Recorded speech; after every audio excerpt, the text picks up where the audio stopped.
Assalamualaikum warahmatullahi wabarakatuh.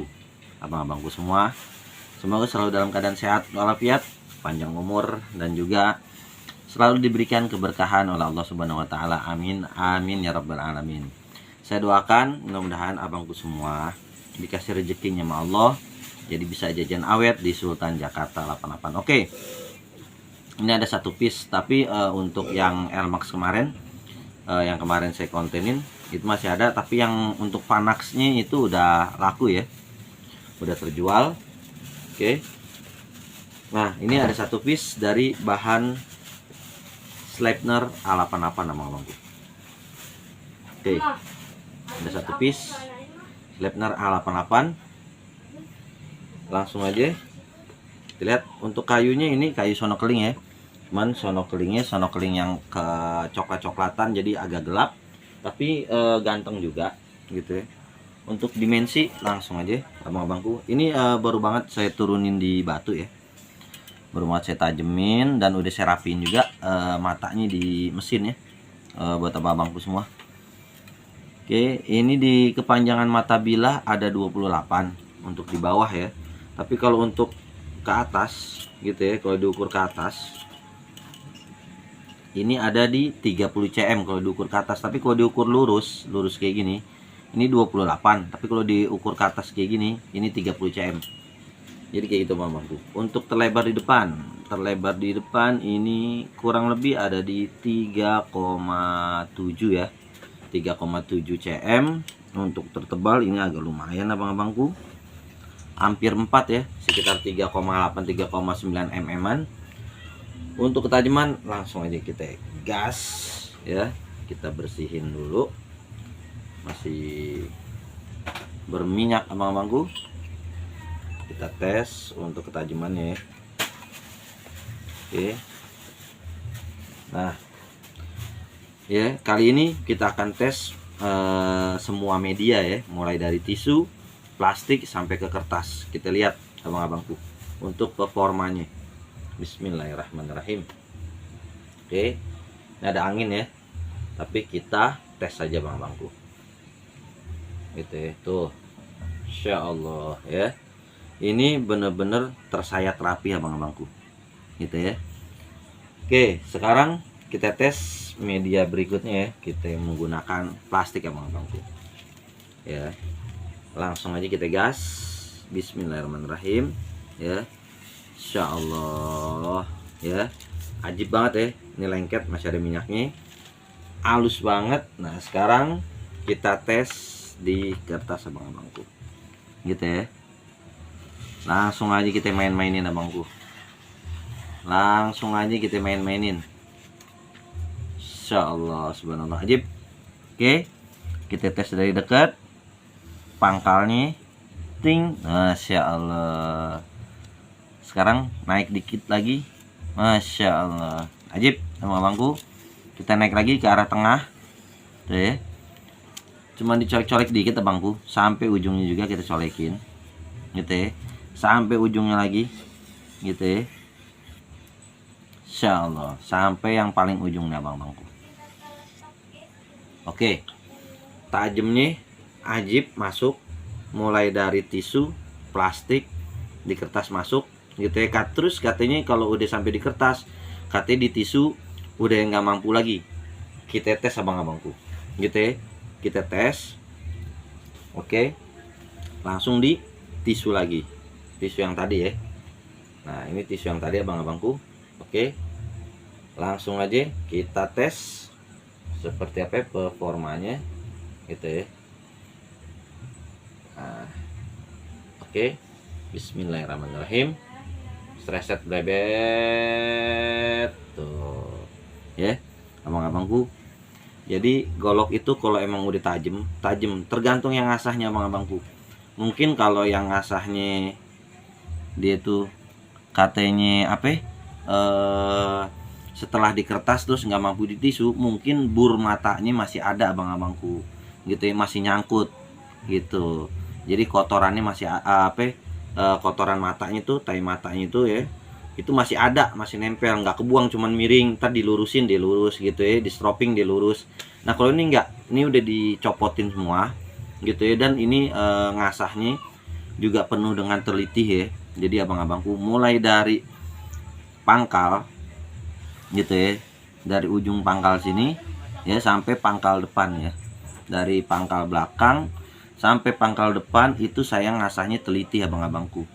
Jadi saya selalu ngecek, jika di sininya agak berat, di sininya lancar, di sini saya terusin gitu ya, saya babat habis gitu ya, bener-bener sampai ketemu ya level super tajamnya. Jadi kalau ngasah begitu abang-abangku, jadi jangan tanggung-tanggung gitu ya. Jadi nanti kalian mau model gaya dorong gitu ya, atau kalian mau model tarik gitu ya, itu kena semua abang-abangku. Nah jadi mantep. Atau kalian mau model sistem dorik ya, kayak di RPH, dorong cek tarik gitu enak gitu ya, atau sekali tarik juga insya Allah ya. Jadi abang-abangku yang penting kalian kuasain tekniknya gitu ya. Dan insya Allah abang-abangku gitu ya, di Asan di Nasrullah J Channel ini sudah di tes, uji tes RPH, dan alhamdulillah sudah diakui. Dan juga saya pun ngalamin gitu abang-abangku ya, waktu Idul Adha gitu ya, itu saya 5 tempat. Satu tempat itu sapinya itu bisa 5 gitu ya, dan kambingnya ada beberapa ekor kambing, itu 5 tempat gitu ya. Jadi di totalin bisa 20 sampai 30 ekor sapi gitu ya. Itu saya nggak ngasah abang-abangku gitu ya, saya nggak pakai ngasah lagi, hanya main di stroping. Ingat abang-abang, makanya kalau setiap penyembelihan, apalagi jagal-jagal tahunan gitu ya, kalian setiapin stroping gitu ya, atau sharpening gitu ya.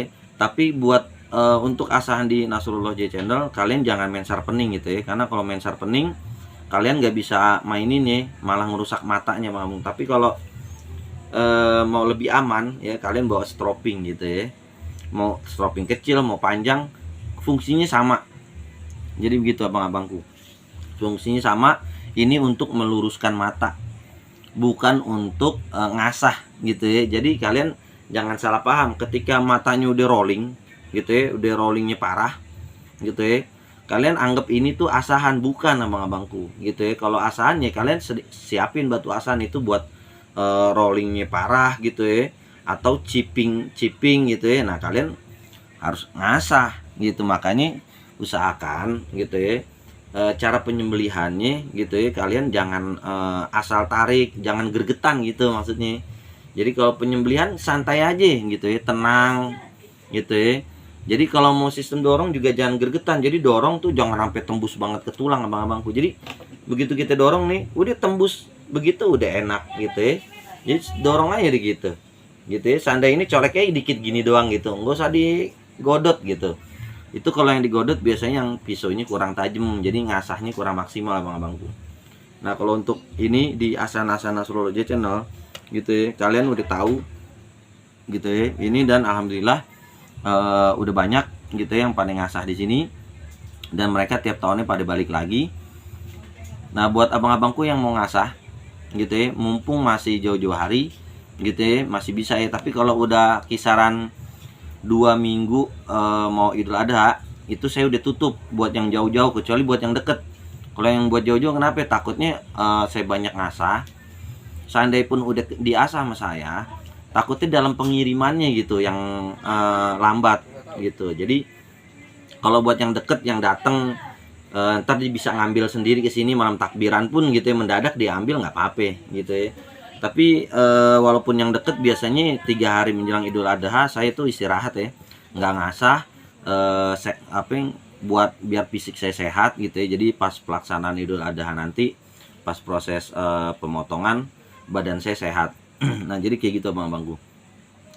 Nah mumpung dari jauh-jauh hari yang mau ngasah gitu ya, yang mau punya golok ketajamannya kayak begini gitu ya, tuh ya, kalian kirim aja buat yang jauh-jauh, mumpung masih jauh hari gitu ya.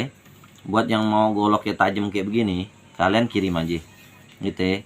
Jadi nanti saya gini bang, kok saya ngasah nggak tajam-tajam, lihat dulu matanya gitu ya, dia masih tebel nggak. Kalau masih tebel gitu, proses cara ngasahnya juga beda, agak tinggi dikit gitu ya. Tapi kalau dia emang udah menipis, ya berarti kalian harus sudut kemiringannya pokoknya kalian ikutin matanya. Terus ada yang bilang juga tuh ya, chatting ke saya gitu ya, bang tapi saya masih belum bisa juga ngasih tajam, belum tajam-tajam juga. Saya bilang udah bawa ke sini gitu ya, saya turunin di mesin gitu buat matanya, saya turunin di mesin gitu ya, baru nanti saya rapiin di batu asah. Jadi gitu abang-abangku semua. Oke, karena kalau ketajaman di mesin abang-abangku memang bisa gitu ya sampai slice tisu, tapi ada kekurangannya abang-abangku gitu, ada kekurangannya gitu, dia gampang chipping ataupun gampang rolling gitu ya. Kalau di mesin juga sampai tipis banget itu bahaya juga ya buat bilah matanya. Tapi kalau di batu kan bisa kita taker, tapi kalau di mesin nggak ada takeran abang-abangku. Jadi kalau di mesin dia sampai level slash tisu itu agak bahaya juga gitu ya. Ini sepengalaman saya gitu ya. Oke, mungkin jika di luaran sana ada yang lebih berpengalaman lagi, di mesin bisa bang buat sapi banyak juga, berarti dia itu jago abang-abangku. Jagonya apa ya? Dalam penyembelihannya gitu, teknik menyembelihnya nggak ngasal, nggak ngegodotin tulang, jadi gitu. Tapi kalau yang saya pernah pakai asahan di mesin sampai slash tisu gitu ya, itu cuman bisa beberapa ekor sapi aja gitu ya, 3 atau 4 ekor sapi gitu ya, itu udah harus main sharpening lagi, ribet abang-abangku kayak gitu ya. Tapi kalau di batu-batu alam kalian bisa taker gitu ngasahnya, wah ini kalau kayak gini ketipisan bahaya gitu ya kan, oh ini level segini, oh ini ada bevelnya gitu ya, tapi bisa slash tisu, nah itu ajib. Nah jadi kayak gini-gini tuh dibikin abangku tuh bevel-bevel matanya ya, lihat ya, kalian lihat tuh ya, ini yang mengkilap ini di ujung nih yang bergaris, ini bevel matanya. Ini saya manual turunin di mesin cuman sedikit gitu ya, nah sisanya saya manual. Nah ini jadi ini bekas stropping ya, kalau di lap sih dia ini terang ya, kinclong. Oke, nah kayak gini tuh pas di lap kelihatan ya bevel-bevel matanya gitu ya. Nah ini kayak gini abang-abangku gitu ya, jadi di matanya kayak gini gitu ya, ini masih ada minyak-minyak kotoran gitu. Nah ini ajib banget abang-abangku gitu ya, kalian bisa lihat gitu ya di bagian bevel matanya gitu ya, ini ajib banget tuh. Nah jadi kayak gitu dibikin kayak begitu abang-abangku. Jadi insya Allah ketahanan untuk daripada mata tajamnya itu terjaga gitu ya. Jadi tipis banget enggak, tebel banget juga enggak, kalian harus bisa tuh bikin kayak gitu. Tapi kalau emang ternyata dapat golok yang memang udah super flat, udah tipis banget gitu ya, ya udah kalian polesnya dikit aja gitu di batu asah gitu ya, atau cukup sampai slash plastik aja gitu. Kalau yang udah ngeflat banget cukup sampai slash plastik aja, itu udah cukup buat penyembelihan gitu. Atau di kertas aja udah jalannya lancar gitu ya, kayak gini misalkan gini nih gitu ya, nggak ada dredet gitu ya. Nah itu bisa buat penyembelihan abang-abangku. Tapi ada juga dari karakter bajaknya yang udah diasah setipis apapun, udah diasah dirapin kayak gimana juga, matanya dibersihin, tapi ada juga yang modelnya gerges gitu abang-abangku. Tajam nggak bisa nggak bang buat dipakai? Bisa gitu, namanya dia karakter bajaknya gitu ya, gerges gitu. Dia nggak mau dihabisin pun gitu ya, tetap aja nggak bisa halus gitu. Ada juga bajak yang kayak begitu gitu, entah itu karena penyepuhannya atau bagaimana ya, kagak tahu gitu ya. Tuh ajib. Jadi buat yang mau punya golok-golok kayak begini gitu ya, ini murah, cukup di 450.000 aja bang-abangku, Sleipner A88. Buat yang mau ngasah langsung aja dikirim-kirim sama abangku semua. Jadi kayak begitu abang-abangku. Ini mohon maaf suara agak serak, kebanyakan konser. Banyakan konser sama abangku gitu ya, kemarin live terus banyak acara, dan sekarang juga konten, jadi suara agak serak. Oke, mungkin itu aja. Mudah-mudahan kalian semua Allah kasih rezekinya bisa jajan awet di Sultan Jakarta 88. Buat abang-abangku yang pengen punya baja premium tapi budgetnya minim, di sini tempatnya. Oke? Karena saya langsung tangan pertama dari bengkel. Oke, walaupun minkum ilahi min thoriq. Wassalamualaikum warahmatullahi wabarakatuh. Mantap.